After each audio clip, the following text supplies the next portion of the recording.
Today I am in Sunny Isles, and we're in one of the only residential neighborhoods they have here in Sunny Isles where they actually have single-family homes.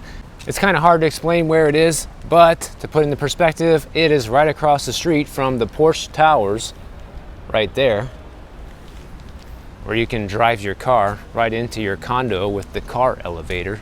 Fancy, fancy. But today, I have a ton of interesting real estate data to share with you guys, and a lot of this, it just backs up the things that we've been talking about here on the channel, and it makes me feel good because it makes me know that I have been leading everybody who watches my channel in the right direction. And here's what's going on. There are several places across the country now, I'll get to the names of some of these cities a little bit later on. Home buyers today, if you're buying a house right now, we're talking about in May of 2023, that it is now cheaper when you're factoring in your monthly mortgage payments than it was a year ago. Well, how is that possible, Michael? Because mortgage rates are still considerably higher than they were a year ago. So there's only one other way. Mortgage payments could be lower today than they were a year ago, and bingo, you guessed it, it's because prices are coming down enough in these areas to actually compensate for having a lower mortgage payment. Who would have known? So if you live in one of these cities that we're going to talk about, and you've been listening and watching my channel and others like me that have been saying to just wait a little bit to buy a house, well, now it's going to be cheaper for you. Just quick disclaimer, that's not everywhere, guys, but it's starting to happen, and it's likely to continue happening and spread to more places as the economy just gets worse, because we know things are not going so great right now. Literally, as I'm shooting this video, the Fed is probably hiking their interest rates right now. Now, these are the two top cities where this is happening. In Seattle, Washington, and in Austin, Texas, 25% of home buyers that purchased recently have a lower payment today than they would have had if they bought 1 year ago. And remember, guys, 1 year ago, interest rates were like 5%, okay? Now you're looking at close to 6.5% in many cases. So that's quite a bit higher and has a big influence on your monthly payment, yet these people are paying less. And this is a report from Redfin, by the way, and the link for this is going to be in the description below if you want to go and see where your city stands on this list. But here are some of the top ones where people are actually saving money on their monthly mortgage payment right now besides those two. You got San Francisco, almost 19% of home buyers are saving on their monthly right now. New York City, 18.3% are saving. Pittsburgh, Pennsylvania, 15.6% are saving. Philadelphia, 15.3% are saving. Memphis, Tennessee, 15%. Cape Coral, Florida, look at that, we got a Florida city on the list. Oakland, California, 13.1%. Boise, Idaho, 12.3%. Detroit, not that anybody wants to live there, I get it, but Detroit, 12.1% of buyers are saving. New Orleans, 11.8% of buyers are saving. Salt Lake City, Utah, 11.6%. West Palm Beach, Florida, another Florida city here in the top, what is that, 15? 11.2% of buyers are saving. And then Riverside, California at 11.1%. Now the list is huge, I'm not going to read the whole thing, but it's a very long list that Redfin compiled, and it shows the percentage in descending order of how many home buyers are saving today compared to a year ago. So that's what we're talking about when we talk about this percentage. It's not how much percentage they're getting off the house, like a discount, it's how many people who are buying today that are paying less in monthly mortgage payments than if they would have bought that same house 1 year ago. That is astonishing, guys. In just 1 year, to have lower payments like that with higher interest rates is kind of amazing, really. Wow, look at that place. Looks like the whole place is made out of marble. Never seen anything quite like that. Must have cost a fortune to build that place. Now, you know what the interesting thing is about all this, if you ask me, is this is happening in an environment where inventory is still quite low in many places, and interest rates are considerably higher than they were a year ago, and yet people are paying less now. I think this is fantastic news for home buyers. Does it mean go out and buy a house today? No, I don't think it does. But what it does say is that people who just waited 1 year, guys, from a year ago today, if they waited, these guys are saving money. And they're saving money in more ways than one. Not only are they saving money on their mortgage payments, but they're also saving money on all the other things that make up the cost of your home, okay? You got a lower home price, which means you're gonna pay lower property taxes. And because you paid less for your home, your homeowner's insurance premiums are likely going to be less than somebody who bought a year ago. And these people who bought a year ago are clearly underwater on their homes if this is the case. So as soon as we see unemployment start ticking up, get ready for the foreclosures, guys, because people who bought a year ago and are in this situation, if they get laid off or whatever, that's going to be it. They're not going to be able to sell that house and come to the closing table with money, and they're going to have two options: short sale or foreclosure. And short sale is a long, drawn out process, and a lot of people don't want to go through it. So they usually just let go and let the house go into foreclosure, and that's it. In fact, this Redfin report has an example of someone who actually is in a similar situation, okay? They bought a house 1 year ago for $390,000, and it was a new construction home, so brand new house. Now they need to relocate for a job. And this is what I keep telling people all the time and time again. There are reasons people need to move regardless of what you think right now. Most of the time, job, divorce, death, something serious happens that forces people to sell. Here's a perfect example. They bought the house for $390,000 last year, and they put the house on the market. The asking price was only $370,000. Well, why? Because they cannot get $390,000 anymore. Home prices are already starting to fall, and I believe this is in Austin, Texas. So one of these example cities of where this is happening right now. So this person lost about $37,000 on the sale of this home. That's almost 40 grand, guys. Tell me that's not significant to lose 40 grand in a year buying real estate. What happened to everybody saying that prices always go up and you can't lose money on real estate, right? No, wrong. This is proof right here that that's not how it works. Now, one thing that we have to point out is that the cheaper the house you're looking for, then the less likely this is to be the case, okay? That's just common sense, because the more expensive homes just do not have as many buyers out there vying to get into these houses, okay? So for example, when you're looking at houses that are in the $500,000 to $1 million range, 6.2% of those houses now are cheaper to buy today than they were a year ago. So that's not huge, but it's still an improvement, okay? Because the way it was going before is nothing was cheaper to buy than it was a year ago. If you go back to 2022, 1 year ago, nothing is cheaper in 2022 than it was in 2021. And then when you go to houses in the price range between $250,000 and $500,000, which is arguably the price range that most people look in, you know, across the board, about 5.1% of homes on the market right now are cheaper today than they were a year ago. So I'm not saying like, oh my God, you know, half the houses out there available are cheaper than they were a year ago. That's not the case, guys. But the fact of the matter is that people are now starting to save money when they're buying homes compared to a year ago. And what have I always said since we started talking about all of this housing market crash stuff? You know, if you have the patience to wait, then you will be rewarded. And these people are starting to be rewarded.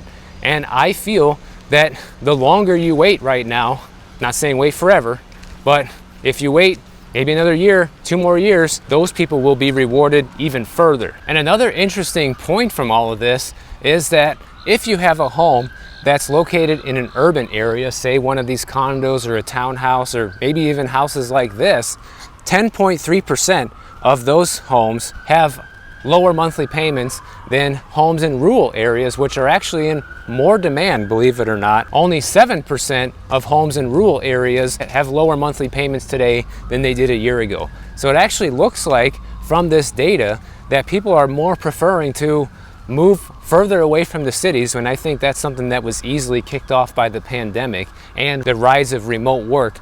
Those two things combined, I'm pretty sure is the reason for that. This is proof right here, guys, that patience does pay off.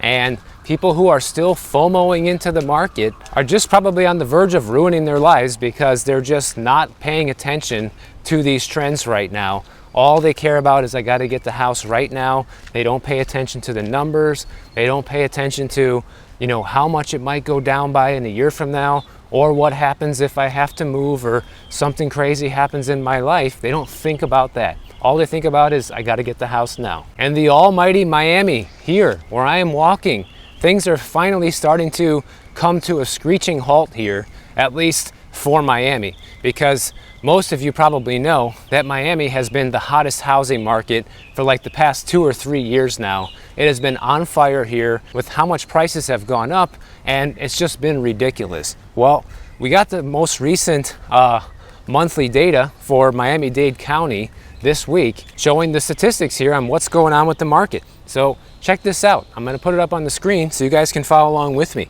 Closed sales are down by a whopping 22% year over year right now. The amount of homes paid in cash, down by 15.7%. And this is for single family homes, and we'll get to the condo data in just a minute. Median sale price is still up by 5.6%, but we're not seeing those double-digit increases year over year like we were for the past 3 years. Dollar volume down by 30%, guys. So 30% less money flowing into Miami. People are getting discounts off the listing price by 4% now. Median time to contract is shot way up, 94%. Median time to sales went up 20%. Active inventory is up 50%.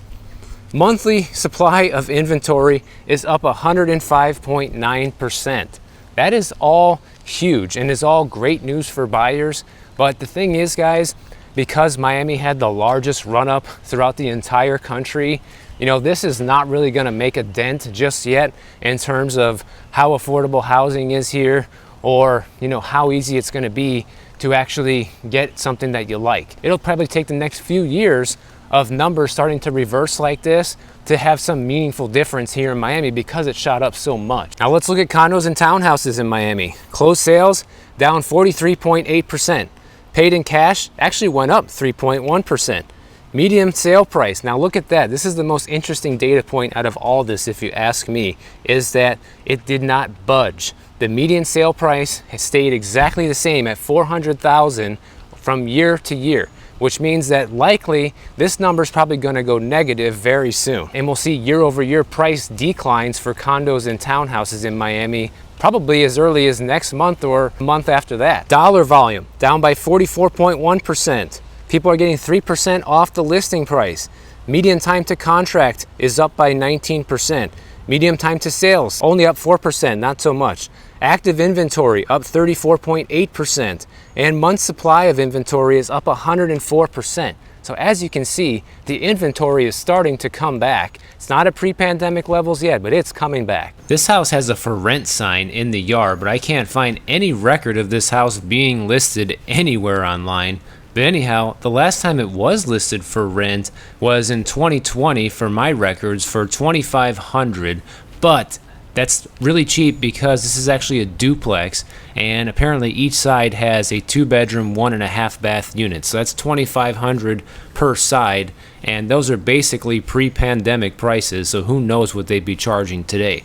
But while we're at it, let's take a look at their property tax bill. They're paying about $11,000 a year, and they bought this place in 2019 for $759,000. So imagine if they want to sell this place today for double that, you can easily imagine the new buyer is going to be paying, you guessed it, double the property taxes. Now, one story to tie all of this together. I saw this story today from the Florida Realtors talking about how many people are leaving different areas of Florida, the most expensive areas like Miami, and moving to cheaper areas of the state because it's just getting completely out of control. And shout out to Yahtzee. I just saw her in this neighborhood. She drives a bus around here. So what's up, Yahtzee? This story is for you.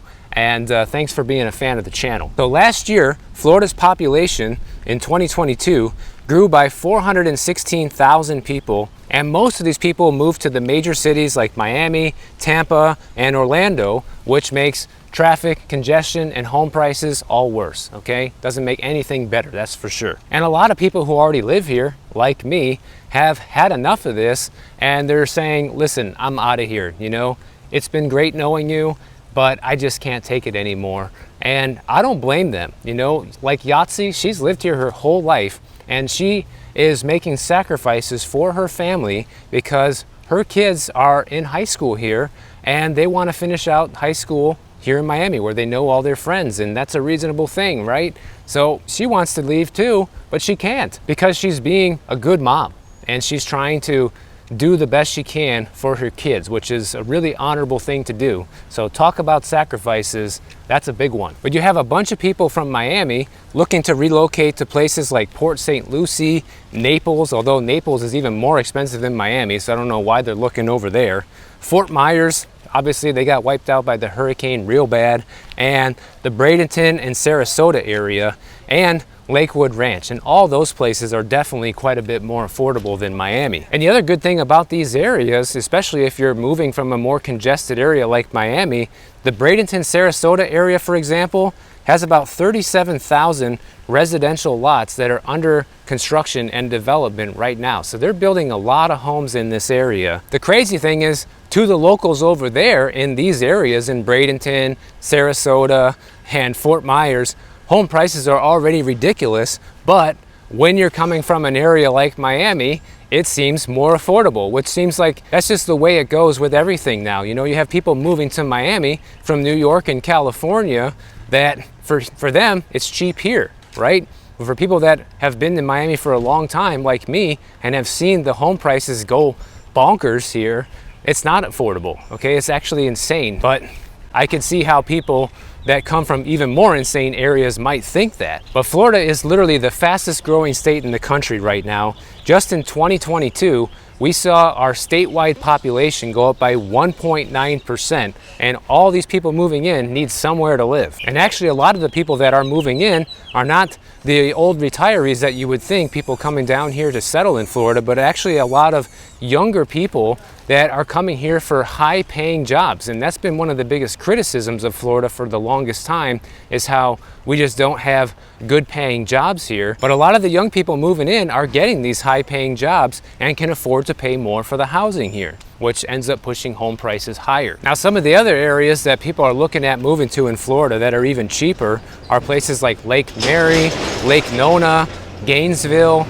People are just tired of how expensive it's gotten down here in South Florida and are looking for alternatives. We also have the Bright Line train. That is a train that's going to be opening up next month that will take you all the way from Orlando to Miami, and this is supposed to help people get out of these more congested areas too. Now, I don't see anybody taking a 3-hour train ride, a commute from Orlando to Miami, for example, on a daily basis to come down here for work, but maybe you could live somewhere in between and take an hour train ride to work and you know, get out of the car and you can listen to music and just, you know, have a higher quality of life on your commute than just sitting in traffic all day. And one of the biggest hotspots is Lakewood Ranch, okay? You have a lot of people moving there still, and in 2023, the first quarter so far, they closed 580 sales there, and that's a 17% increase from 2022.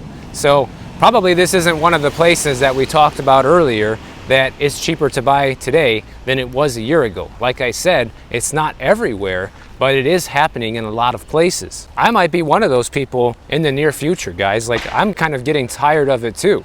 You know, it comes to a point where even if you can afford it, it's still, you know, it lowers your quality of life when everything becomes more expensive and the roads are more congested. It's not as fun to go out and do anything, you know, because everything takes twice as long to do and things like that. And to me, that lowers quality of life. Like, I grew up in the middle of nowhere. So when you live in an area like this, coming from the middle of nowhere, it's a pretty big shock. But I can tell you, as someone that's lived here for 15 years now, that this area has grown tremendously just in the amount of time that I've lived here. I mean, you used to be able to drive most places without too much worry of traffic most of the time besides rush hour. But now, it's 24/7, man. It's just kind of insane. And I've been to many different areas around Florida. In fact, sometimes people ask me about that. check out my channel, guys, in the playlist section. I have an entire playlist of all these different places I visited in Florida a couple years ago, made a bunch of videos about it. So if that's something that interests you, go check it out. The quality of life that you can have in different areas of Florida for a fraction of the price of Miami are pretty amazing, you know, and it's very appealing to me. I could easily see us doing something like that in the future. Now, this is exactly why you have to watch out for some of these stupid news stories that you see out there sometimes, because they can really mislead people. I saw one today talking about how buyers shouldn't be too worried about the price they pay for the home, but more worried about the mortgage rate and the terms of the mortgage and negotiating all the fees with that, because obviously the more you pay in interest and the more fees you pay on the mortgage, then the more your monthly payments are going to be and the more interest and fees you're going to pay over the life of the loan. Okay, makes sense. That's common sense. But listen, guys, it's not the most important thing, because just ask people who bought a year ago in these cities that we covered versus the ones who are buying today. Who's in a better position? The ones who are buying today, even with the higher interest rates. So while I agree that shopping around for a mortgage can save you a lot of money, you can also pay less in fees if you're willing to negotiate and get quotes from different mortgage lenders. That is important, but it's not more important than the price you pay for the home. I will never agree with that narrative. I don't care what you say, because it's just not true, guys. There are more benefits to paying a lower price for the home that we already covered earlier in this video than paying a higher price with a better mortgage rate, because you can never change the price of the home. Mortgage rates change. They do not remain the same over time. People who are buying today, for example, at a 6.5% rate, maybe in 3 years from now, they'll be able to refinance down to a 5% rate, okay? But people who bought at a 5% rate already a year ago, well, they're not going to be able to refinance for two reasons. One, they're paying the same rate already, and their house has lost value compared to what they bought it for. So there's no refinance for you. They're also telling people, oh, you should negotiate on the moving fees, you know, with the moving companies and things like that. All the little ancillary things that are related to moving, rather than worry about the home price that you're going to pay. Huh? I mean, this is some of the worst advice I've ever heard, guys. I mean, is it true that you should be concerned about how much you're going to pay for the moving costs and what kind of mortgage rate you're going to get and the terms of the loan? Yes, absolutely. It's definitely important. But is it more important than the price you pay for the home? No, it's not. And I have to bring this up time and time again, because you see things like this that are just flat out lies, and these lies hurt people's financial futures. Like we already talked about, you know, not everybody watches every single video. So to me, it's paramount to bring these things up as often as I can, because it's a reminder for everyone who watches regularly, and it's a wake-up call if you're new to the channel. And thank you for being here if you are. So next time you run across one of these real estate stories that say, don't worry about the price you're going to pay for the home and just worry about your interest rate and what the movers are going to charge you, guys, next, okay? Swipe, just like the dating apps, okay? Just don't even put this nonsense in your head. Worry about all of it. That stuff's important, as well as how much you pay for the home. It all matters just as much. If you enjoyed this video, make sure you click the bell notification down below. YouTube will alert you every time I post a new video. And if you don't want to wait, check out my next video on the screen right over here, and I'll see you in the next one.